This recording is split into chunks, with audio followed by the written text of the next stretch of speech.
Hola, yo soy el pastor Ramón Espinosa Trujillo y mi esposa. Hola, ¿qué tal? Yo soy Patti Muñoz y bueno, queremos en este tiempo presentarnos. El Señor nos ha llamado al servicio, al ministerio y tenemos aproximadamente 25 años sirviéndole y especialmente Dios nos ha hecho un llamado a capacitar a los padres en cuanto a la educación de los hijos y a la consejería con los matrimonios. Actualmente también un servidor está sirviendo como director del Seminario Teológico Bautista Manuel en Guadalajara y ambos sirviendo como profesores allí mismo en el seminario. El día de hoy yo quiero hablarles acerca de cómo establecer límites con los adolescentes. Para empezar, quiero mostrarles una analogía que tiene que ver con la adolescencia. Después de terminar la formación y preparación de la niñez, un jovencito en su pubertad avanza hacia la plataforma de lanzamiento. Sus padres miran nerviosamente mientras se sube a una cápsula llamada adolescencia y esperan a que los cohetes se enciendan. Su padre y su madre quisieran ir con él, pero en la nave espacial no cabe más que una persona. Sin avisar, los grandes motores del cohete comienzan a rugir y se cae el cordón umbilical. El padre grita: ¡el despegue! El joven, que apenas ayer era un bebé, va rumbo a los confines del universo. Algunas semanas después, sus padres pasan la experiencia más atemorizante de su vida. De pronto, pierden todo contacto con la cápsula. Los iones negativos han interferido en la comunicación precisamente cuando ellos están más deseosos de poder contar con la seguridad de su hijo. ¿Por qué no les habla? Ese periodo de silencio no dura unos cuantos minutos, como podría pensarse, podría durar durante varios años. El mismo niño que antes hablaba a toda velocidad y hacía millones de preguntas, acaba de reducir su vocabulario a algunas cuantas frases como no sé, tal vez, no me acuerdo, no, ¿quién, yo? Fue él, y frases como esas. Fuera de eso, los receptores no captan más que estática, gemidos, gruñidos, refunfuños y quejas. Es un tiempo que mantiene con los nervios de punta a los que están esperando en la Tierra.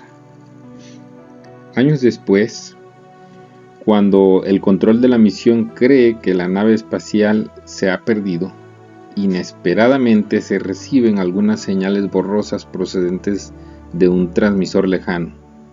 Los padres, llenos de júbilo, se reúnen cerca de su radio. ¿Será de veras él?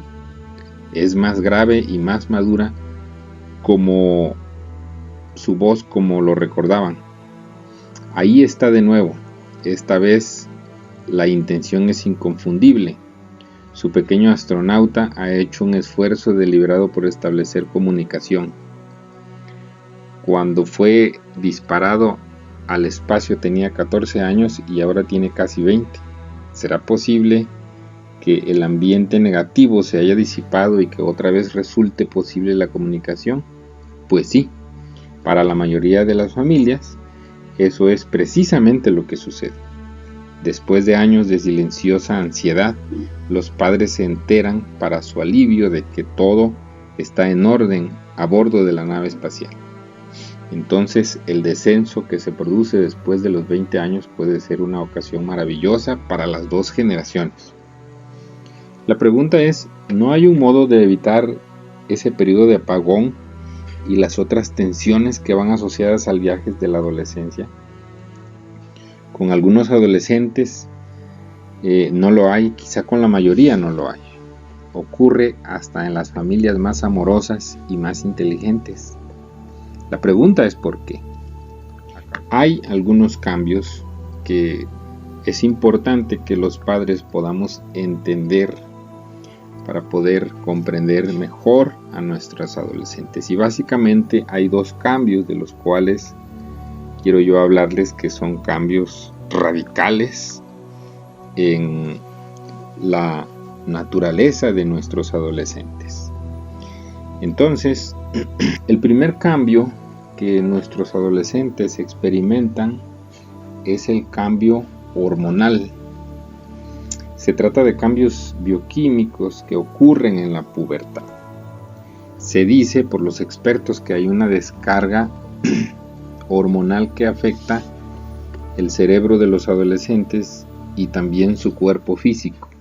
No malentendamos las cosas, pero estos cambios producen en el muchacho reacciones completamente diametrales. De ser un niño feliz y platicador y cooperador se transforma en un adolescente huraño, a veces, otras veces enojón y otras veces depresivo, o una mezcla de estas cosas.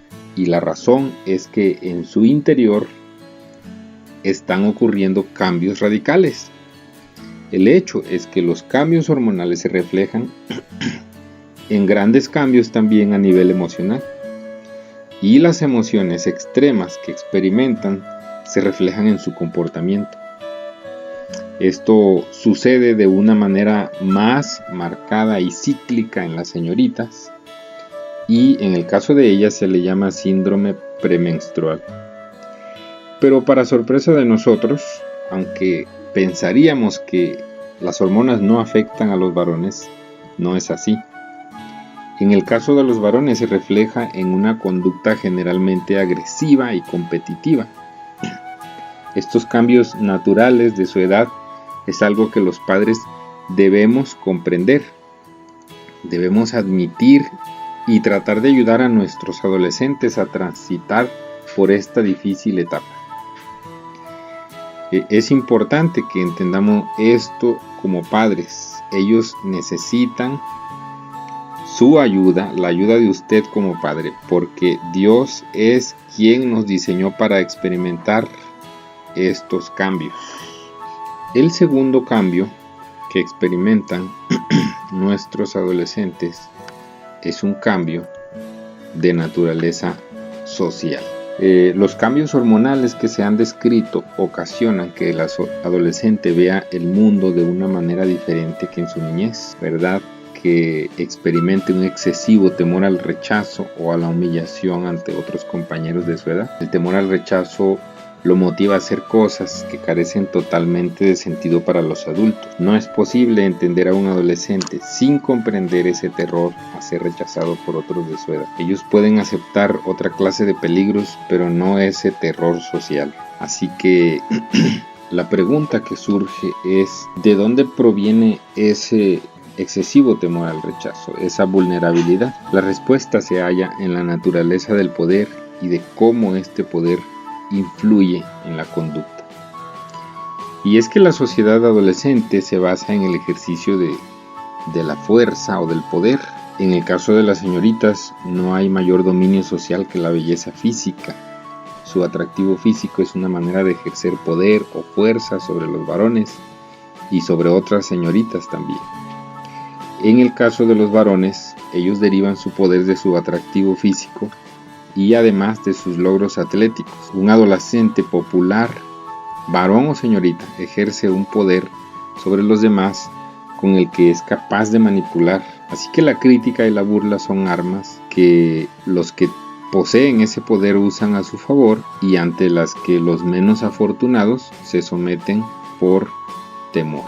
Y ahora quiero compartir también con ustedes acerca de cómo nos comportamos los padres. Es decir, no solo debemos en este tema de establecer límites con nuestros adolescentes, no solo debemos comprender cómo son ellos, sino también es importante comprender cómo actuamos nosotros como padres. Y hay 3 tipos de padres. Escuche usted esta historia. El otro día oí que mis hijos y sus amigos planeaban ir al cine. Era una de esas decisiones de último momento que suelen tomar los adolescentes. Ninguno de ellos tenía edad para conducir, así que intentaban resolver ese primer obstáculo. Uno de los chicos le dijo a su amigo, ¿cómo vamos a llegar? La película comienza en 15 minutos. Y su amigo le dijo, llama a tu mamá, ella es de las fáciles. ¿Era verdad? Andrea, La madre de este joven es de las fáciles. Es una persona amorosa y tranquila, que también deja que sus adolescentes se aprovechen y saquen ventaja. La he visto interrumpir planes hechos con semanas de anticipación para poder llevar a sus hijos a alguna parte por una decisión de último momento. Entonces debemos entender que los adolescentes desarrollarán autodominio y responsabilidad en la medida en que los padres establezcamos límites saludables. Y en este caso, los padres permisivos tienen muy pocas normas y límites en el hogar. Y nadie se siente seguro, puesto que las reglas del juego siempre están cambiando.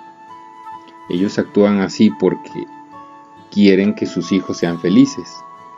Generalmente les dan a sus hijos lo que piden, porque cuando ellos fueron niños muchas veces tuvieron carencias y no quieren que sus hijos pasen por tales carencias. Cuando los padres son así, los adolescentes buscarán cómo aprovecharse de ellos, y con una actitud así un padre le hará más daño que bien a sus hijos. Tus adolescentes necesitan un padre y una madre firmes, capaces de decir no y mantenerse firme.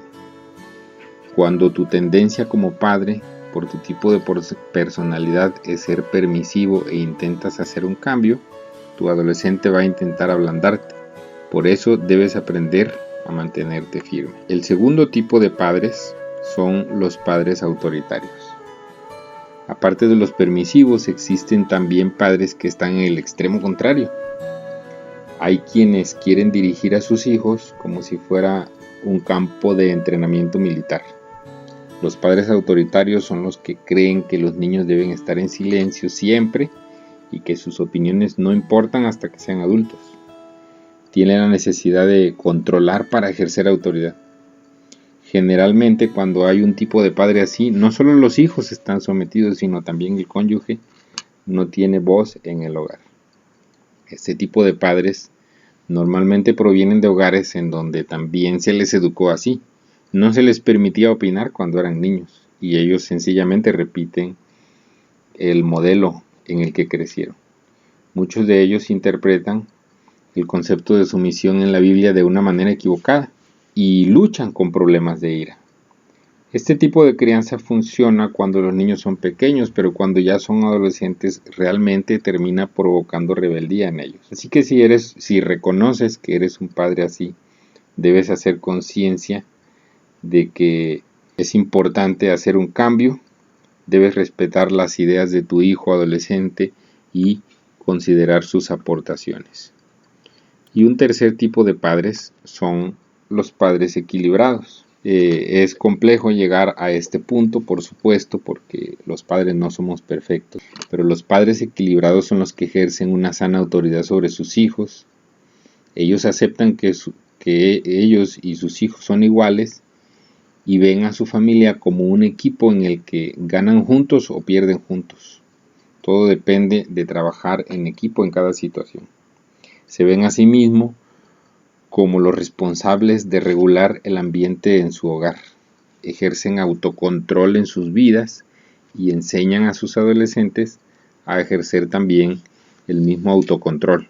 Finalmente quiero compartirte 4 principios para establecer límites. Cabe aclarar aquí que las reglas o los límites en el hogar, cada padre, cada madre, cada matrimonio debe establecerlas específicamente porque en cada hogar son diferentes, ¿no? Pero yo puedo compartirte 4 principios para establecer límites saludables. Y el primero de ellos es: demuéstrale que estás de su lado.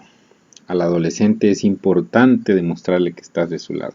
Algo extraordinario que los padres debemos hacer cuando establecemos y aplicamos reglas a nuestros hijos es explicarles la razón de haberlo hecho y el propósito.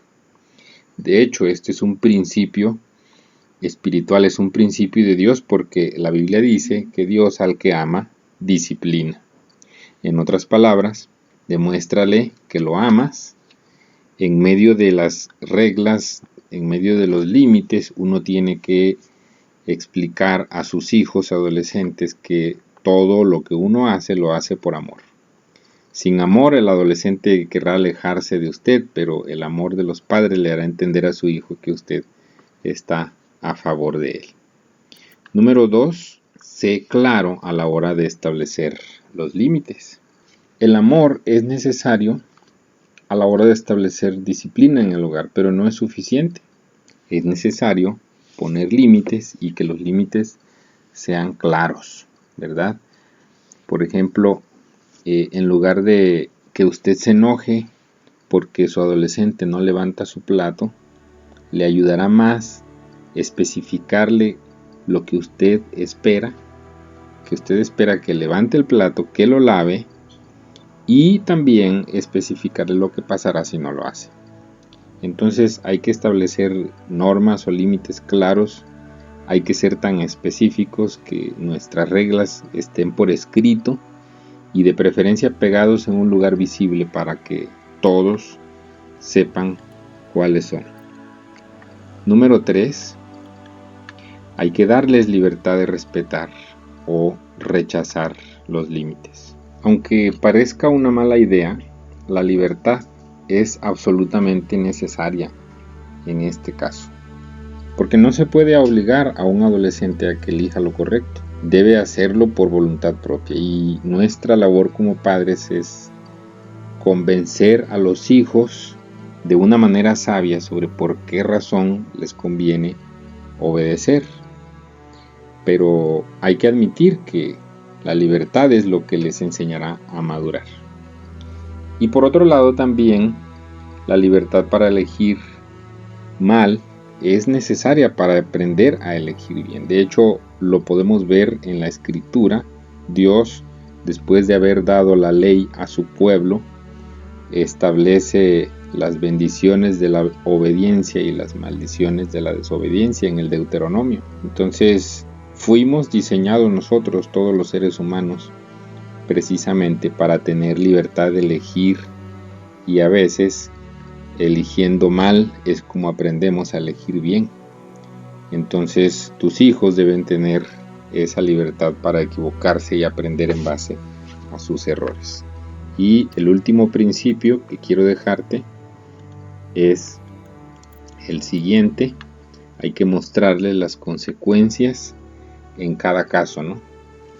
Mostrar las consecuencias de respetar los límites o de rechazarlos. Si el muchacho elige usar su libertad para rechazar las reglas, deberá enfrentar las consecuencias. De hecho, este también es un principio bíblico que aparece en la Biblia, porque Dios estableció en Gálatas 6, 7 y 8 lo siguiente: todo lo que el hombre sembrare, eso también cosechará. Es decir, que nuestras normas en el hogar no solo deben establecer qué hacer y qué no hacer, sino también deben contemplar qué va a pasar si las cumplen, qué va a pasar si no las cumplen. Entonces, las consecuencias por traspasar los límites deben existir, y el éxito en que los adolescentes respeten los límites consiste en que los padres seamos firmes a la hora de aplicar las consecuencias. Bueno, pues por el día de hoy esto es todo. Que el Señor te bendiga, y mi deseo y mi oración será que el Señor te dé sabiduría para poder educar sabiamente a tus hijos adolescentes.